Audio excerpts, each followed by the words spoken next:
हमारी संस्कृति, हमारे संस्कार सदा रहें हमारे साथ। सब्सक्राइब करें तिलक। राम, मैं दिव्य दृष्टि से देख रहा हूं कि आने वाले दिनों में तुम्हें अपने कर्तव्य पूर्ति के लिए बहुत परिश्रम करना पड़ेगा। कई संकट आएंगे तुम्हारे रास्ते में।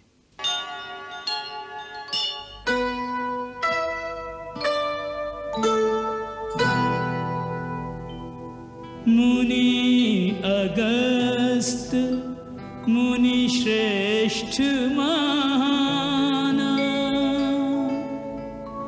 धरे शरीर ज्ञान विज्ञान,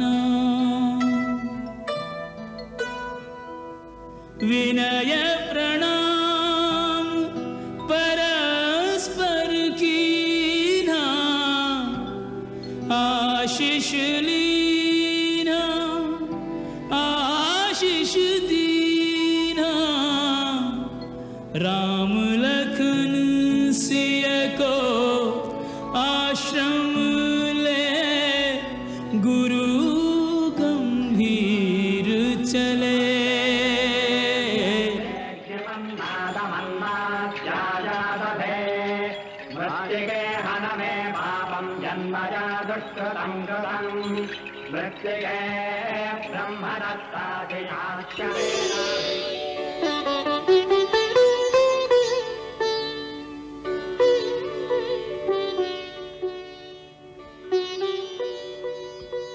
आज आर्यावर्त का सूर्य अगस्त्य आश्रम में उदय हुआ।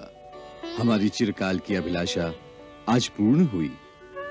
हे मुनीन्द्र, वनवास काल में महामुनि भरद्वाज, महर्षि वाल्मीकि, अत्रि मुनि, सती शिरोमणि देवी अनसुया, सिद्ध जितेंद्रिय शरभंग आदि अनेक मनस्वी तपस्वी महान विभूतियों के सत्संग में व्यतीत घड़ियां जन्म जन्मांतर के पुण्य से प्राप्त हुई हैं। उस पर महात्मा सुतीक्ष्ण के सहयोग से आपके दर्शन तो मानो साक्षात सर्वेश्वर महादेव से साक्षात्कार होने के समान है। अपने सेवक को सदा ही बढ़ाई देना एक अच्छे स्वामी का गुण है। हे राम, तुम तो ये रहस्य जानते ही हो कि स्वयं भगवान शिव भी जिनके नाम का सदा जाप करते हैं, उन्हीं की कृपा से एक तुच्छ प्राणी को भी भक्ति, शक्ति, ज्ञान सब कुछ प्राप्त हो सकता है। ये विनय भाव ही तो आपकी शोभा है। अन्यथा आपकी महत्ता, आपकी महिमा तो देवताओं से बढ़कर है। अपने सूर्य तुल्य तेजस्विता से समुद्र शोषण करने वाले तेजोमय तपस्वी हैं आप।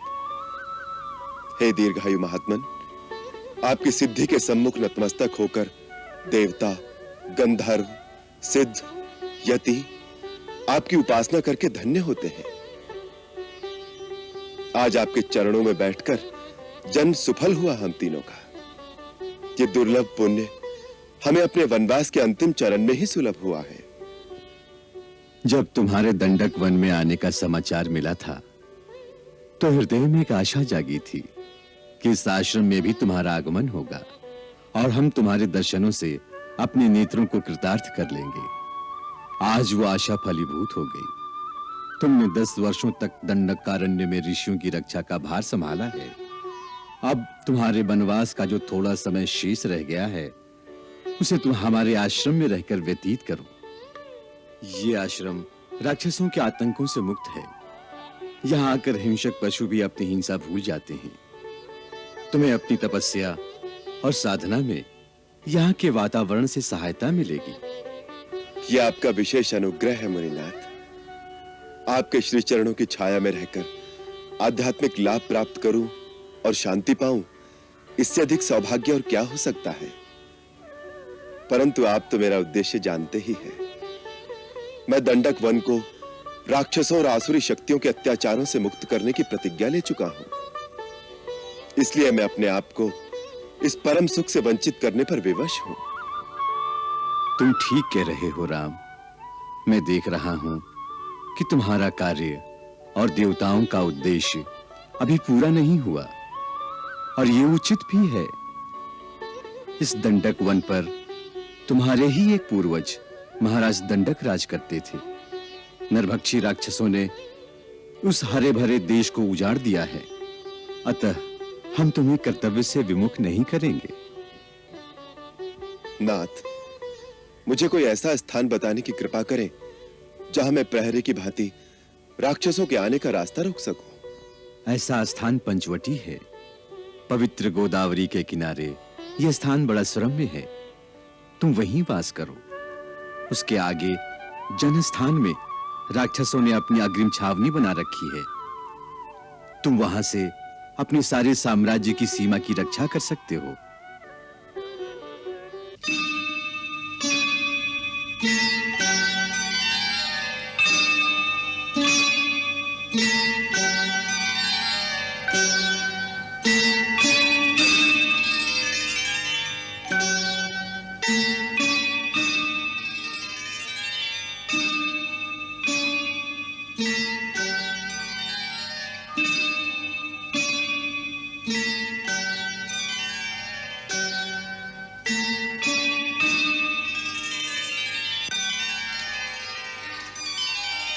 राम, मैं दिव्य दृष्टि से देख रहा हूं कि आने वाले दिनों में तुम्हें अपने कर्तव्य पूर्ति के लिए बहुत परिश्रम करना पड़ेगा।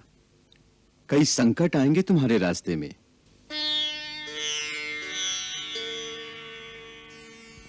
तुम्हें महर्षि विश्वामित्र ने जो दिव्य अस्त्र प्रदान किए थे, उनका मुझे ज्ञान है, परंतु मेरे पास भी जो अस्त्र हैं, तुम्हें उनकी भी आवश्यकता पड़ेगी। इसलिए मैं तुम्हें सब कुछ देना चाहता हूं। मेरे साथ आओ।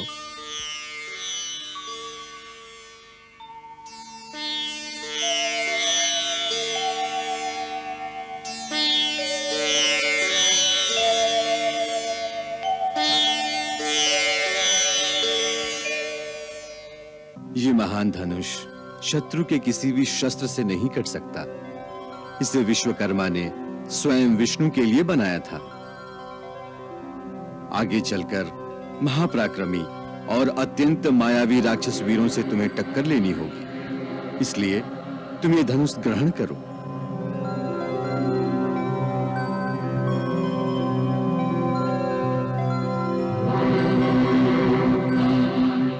ये दो दिव्य तुणीर हैं जो मुझे इंद्र से प्राप्त हुए हैं। ये अक्षय हैं, इनमें बाण कभी समाप्त नहीं होते। ये चारों बाण शत्रु का नाश करके विलीन हो जाते हैं और अपने तुणीर में फिर से प्रकट हो जाते हैं। ये तुम दोनों के लिए है, इन्हें ग्रहण करो।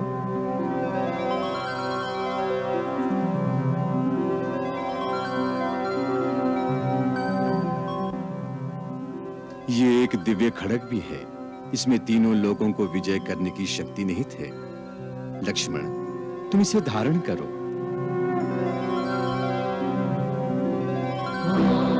राक्षसों का नाश करने में यह तुम्हारी सहायता करेगी।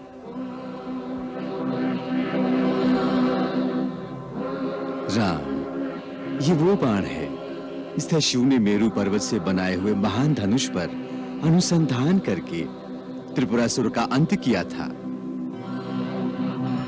यह अमोघ बाण भी मैं तुम्हें प्रदान करता हूं, इसे स्वीकार करो।